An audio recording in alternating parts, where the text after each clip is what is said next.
दं गोसोआनो जोंनो दं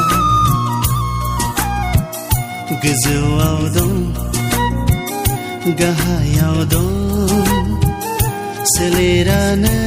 जोंनो दं नोंखौ मोजां मोननायनिफ्रायनो जिउआबो नोंजोंनो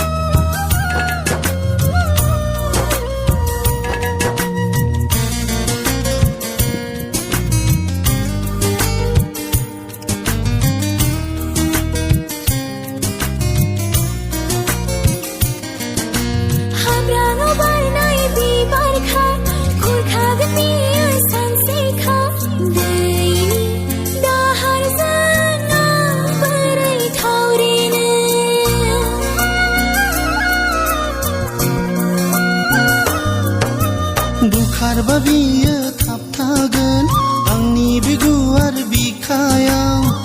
बोजबनानै लागोन आंनि गुवार बिखायाव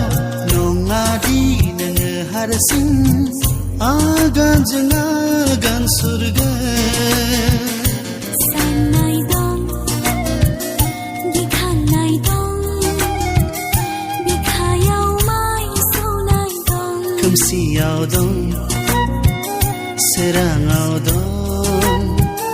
बुहुमावनो जोंनो दं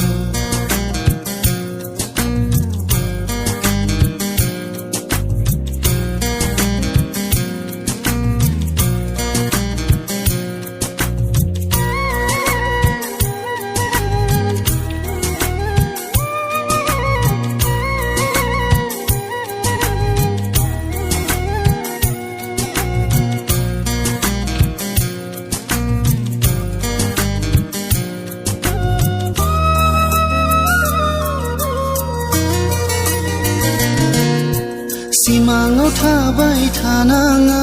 मोगथाङाव बियो फैखाया खोमसि मुलुगाव